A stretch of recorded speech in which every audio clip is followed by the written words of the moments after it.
बात का बतंगड़। एक गांव में एक ब्राह्मण था जो पंडिताई के द्वारा जैसे तैसे भरण पोषण करता था। उसकी पत्नी बहुत भोली भाली महिला थी जो बातों को बमुश्किल ही मन में छुपा पाती थी। एक दिन ब्राह्मण ने रोजी के लिए शहर जाने की इच्छा जताई तो ब्राह्मणी ने हाँ में हाँ मिला दी और अगली सुबह ब्राह्मण महाराज के भोजन की व्यवस्था कर उसे विदा कर दिया। चलते चलते एक छायादार जगह देखकर वह रुका, भोजन की पोटली खोली और जैसे ही रोटी का टुकड़ा मुंह में डाला, ऊपर से उड़ते हुए एक बगुले का पंख भोजन पर गिर गया। उन्होंने मन में कहा, राम राम, छी छी, बड़ा अनर्थ हो गया। सारा भोजन अपवित्र हो गया, मैं भी अशुद्ध हो गया। अब मुझे घर को लौटना ही पड़ेगा।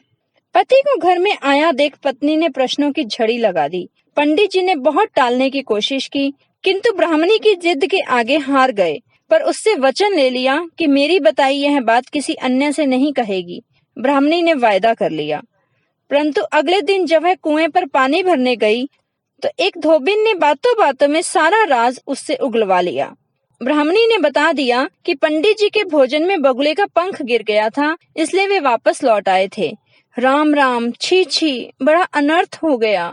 धोबिन ने इस बात को बढ़ा चढ़ाकर प्रस्तुत करते हुए अपनी सहेली से कहा, क्या तूने सुना है कि कल पंडित जी के मुख में एक बगुला घुस गया?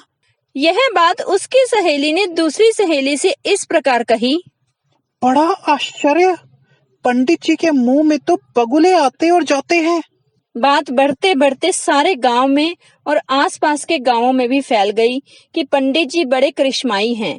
उनके मुख से जादुई शक्ति से तरह तरह के पक्षी निकलते हैं। एक दिन कई गांवों के लोग इकट्ठे हुए और यह आग्रह रखा कि पंडित जी चमत्कार दिखाएं। पंडित जी बड़े असमंजस में थे। वे समझ गए कि उनकी भोली पत्नी के मुख से फिसली बात को लोगों ने बतंगड़ बना लिया है, पर अब करते भी क्या। पंचायत में हाजिर होना ही पड़ा। उन्होंने पीछा छुड़ाने के लिए यह डर दिखाया कि जो भी मेरे मुख से निकलते पंख देखेगा वह पक्षी बन जाएगा। यह सुनकर सभी के होश उड़ गए और सभी भाग खड़े हुए। किसी किसी ने यह भी कहना शुरू कर दिया कि पंडित जी मानव को पक्षी बनाने में माहिर हैं।